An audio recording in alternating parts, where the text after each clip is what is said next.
Ganon mo na lang, i-open mo na lang. Pero pwede lang, u-turn na mo kuya, pwede siya mag-picture sa balay. Pwede mag-picture lang mo kung na ma'am. Fortuner na black. Kaya CCTV mo sa ay! Sige, sige. Sige po. Thank you, Chi. I thank you, sir.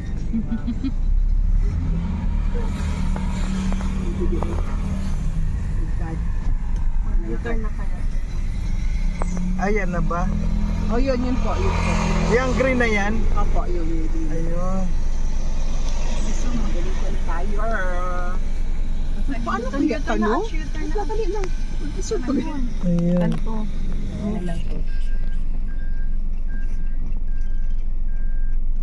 Dahil sa ano ngayon. Ayaw. Ayun po mga kalingap Talaga kung yan, ano kuya. Simple lang talaga yan siya kuya. simple lang talaga siya, no? Mga kapitbahay niya. Yan po mga kalingap, ito ang mga kapitbahay ni President Duterte, para mga simple lang po, ano. Ayan, nandito nga po tayo nga sa kanyang lugar. Ayan po mga kapitbahay niya, oh. Sa kantuhan lang siya. Napaka-simple lang pala ng bahay niya, no? Wala yun. U-turn ka na dito, Ach. Ordinaryong mamamayan lang talaga. Napaka-ordinary lang talaga, no? Wala ganun siya sa high-end subdivision, no? Iba na dati nung president pa siya. Ayan po mga kalingap, kung nakita nyo yung dulo na yon, yun po ang bahay ni President Duterte. Ayan. Grabe ang security threat niya ngayon. May security na po kasi ngayon din na pwedeng makapunta doon basta-basta, ano. So Kailangan may appointment. ayan po, kung nakita nyo yung green doon sa dulo. Parang Okay na. At least nakarating tayo dito sa kanyang Lugar. Sa harap Lugar. ng bahay niya. sa harap ng bahay niya. Ayan, oh. Iba yan, mga mataas na ang building niyan. Ang bahay. Talagang, ayan po mga kalingap, kung makita nyo. Ayun na, no, dulo. dito ka, Ach, sa may caution. Okay. Remember na kung may flag. Yan, nakaparking na. Okay na, okay na. Green na ano. Okay na. Basta makukulang itong kuni. Magulang pala talaga this year lang. February. Security threat niya. Grabe. Bakit kaya naigpitan? Ano te, dahil sa threat niya ngayon, ang daming ano sa kanya, ang daming Ay, halimbawa, ipinakita mo sa kanya yung ikuan mo dahil Duterte rin yung bigyan niya magpakilala. Nahiya naman kami ko. Nakita mo sana yung ID mo, kunwari lang. Kuya, ID namin. Diba? Tatawag man yan doon. May ano dito, Duterte. Pwede bang pumasok? Hindi, okay na. Basta nakarating tayo dito sa kanyang lugar, ano. Diba kuya, wala ngang gate ang kanilang subdivision. Oo. Ang bahay niya. Diretso lang. Iyan lang. Ito, naglagay lang sila. Dati tayo, wala talaga. Wala talaga yan, Pwede te. ka doon. Dati walang ganyan. Ngayon lang yan. Yan lang, parang may stop lang siya dyan, ano. Wala nga, hindi nga chinek tayo. Hindi nga chinek po. Ayan lang ang ano niya, picturean mo yan. Yan, yung tarpaulin. No, sa bitana, ano ka, ano. Sandali. Ayan po mga kalingap, ayan po si President Duterte. Ayan. Ayan nga po, kung makita niya yung mga kapitbahay niya. Oh. Ayan po. At ito lang po ang pulis. Yan lang ang pulis na ganyan lang po, checkpoint. Parang ordinary. Napakababait dito, ano po. Ayan, okay na. Tingnan nyo po mga kalingap. Ang labas ng kanyang ano. Diyan ata siya kumakain, nakita ko eh. Parang Kumakain siya dyan sa restaurant na yan. Yan, dyan no? Dito siya kumakain sa mga restaurant na yan. Ano? At least nakita na rin natin. Ayan, dito po siya, oh. Walang buzz, walang mga high-end, mga Oo. taas-taas na gate, wala. Wala, ganyan lang talaga. malaking aso, wala. Malaking aso, wala. Mga Ganyan lang talaga siya. army dog. Yan yung kainan niya yan, yung restaurant na yan, doon. sasakyan niya, tinan mo yung sasakyan niya, pick up. Nasaan? Ay, nandun. Kanina, yung nakapark. Oh, na park. Kanya yun. Parang Ay, galing. brown na pick up na Hilux na luma.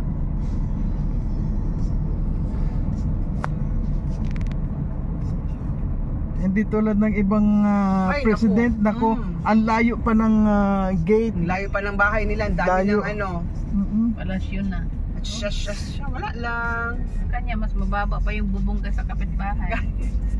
Parang siya pang pinaka-pobre doon. Wala yan talagang renovation ng bahay niya. Ang galing. At least nakarating na tayo dito. Kahit pa paano.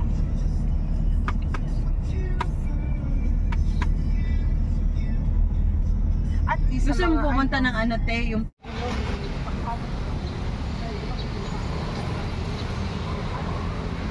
Ayun po, galing kami doon sa residence po ng ni Pangulong Duterte po dati. So dumiretso na po kami dito ngayon sa People's Park.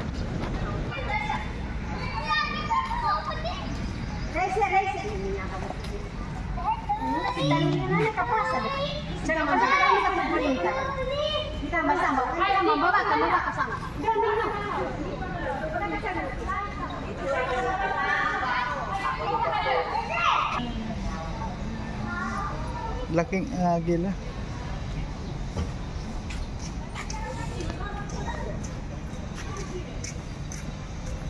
pwede ka tongtong?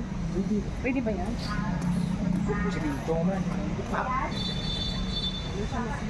Oh, saka na. Balita mo lang, bali mas-live ka.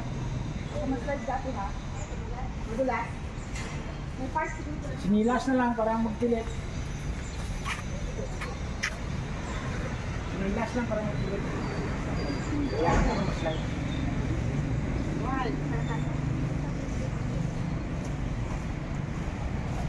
ay, wala.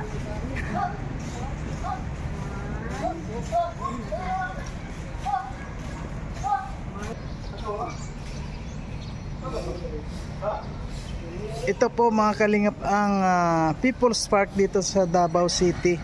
So sa ngayon nga po galing na po tayo sa doon po sa bahay ni dating President Duterte at hindi naman po tayo nakalapit doon sa mismong bahay niya kasi nga ay may bantay na po, hindi na raw pwedeng makalapit doon pa, kaya doon lang po kami sa medyo malayo lang. At yun nga po mga kalingap makikita nyo po yung video, nakita nyo po sa video. Napaka simple lang talaga ng buhay ng dating presidente natin.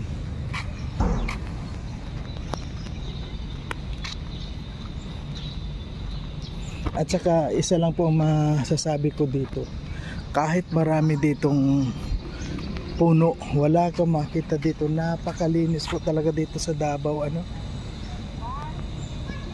Napakalinis talaga dito sa Davao. Tingnan nyo po mga kalinga po. Ayan. Kahit maraming mga puno dito, napakalinis. Ayan. Ito po ang People's Park. Ayan, siyempre po ikutin na natin. Ayan, kaya pala may mga tilapia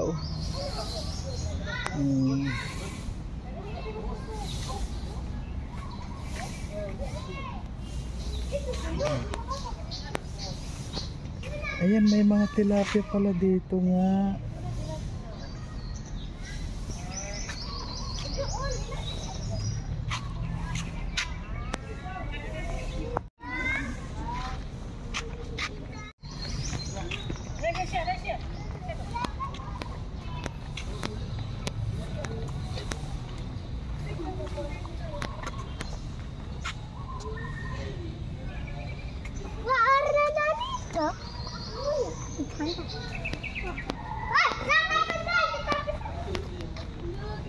Ay, ayan po.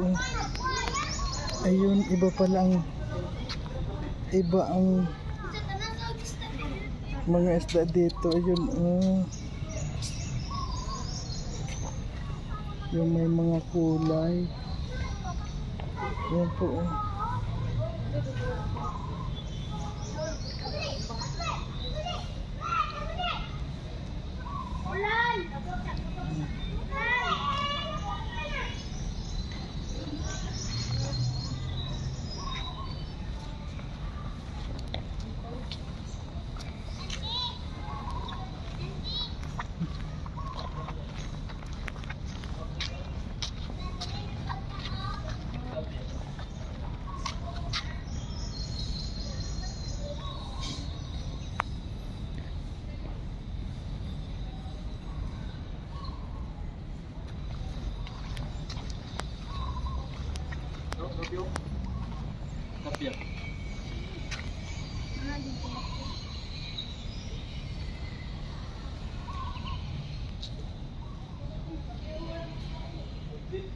may tilapia.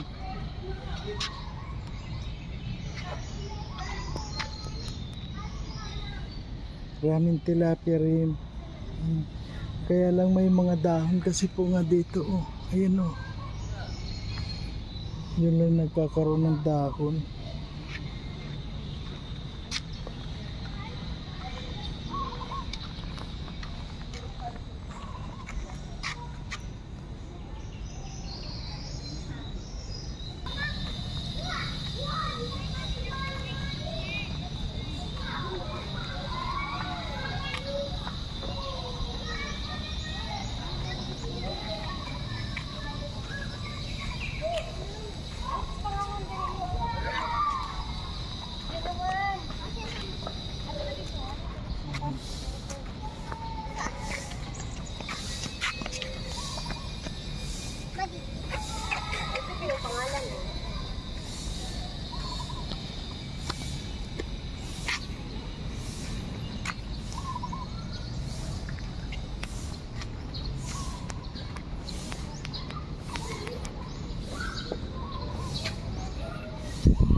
Ito po mani yan, mani.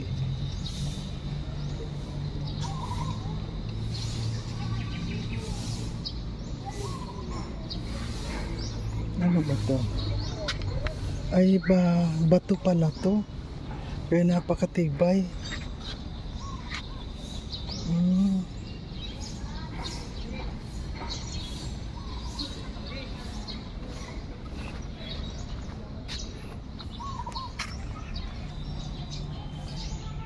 Ito naman po ang ano ba to? Ano ba ito, nakakulong na to dito?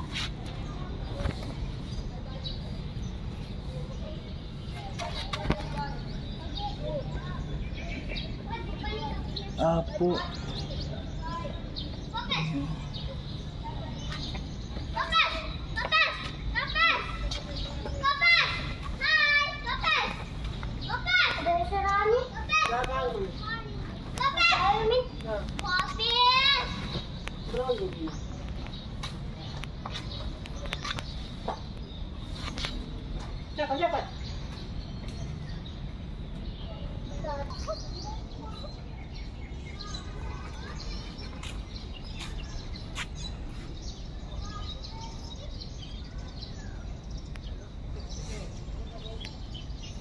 Tingnan nyo po mga kalingap pa. Yan na lang po, wala kayo makita mga nakalaglag na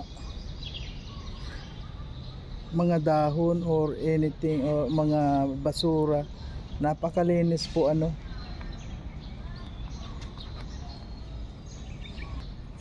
Ano naman kaya ito? Para mga fountain ito. Ito po yung para mga fountain, hindi ganyan gumagana. Sa gabi siguro.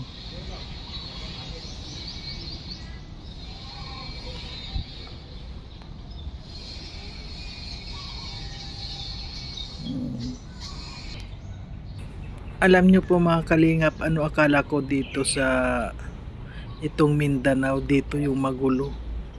Yun nga, yun po pala, dito napakatahimik dito sa Mindanao, napakadaming magagandang lugar na pwedeng mapasyalan at ang babait po unang-una yung mga army ang babait po nila. Kahit na hinarang kayo pero magagalang sila, mababait. Kaya kabaliktaran po yung naririnig ko na dito ay mga delikado.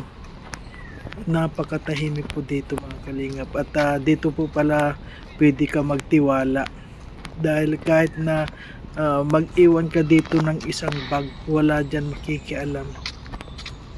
Kaya ito pong Davao, unang-una napakalinis, at yun nga po mga kalingap, kahit hindi natin nalapitan si Pangulong Duterte yung kanyang bahay, at least po napuntahan natin yung kanyang bakuran, malapit.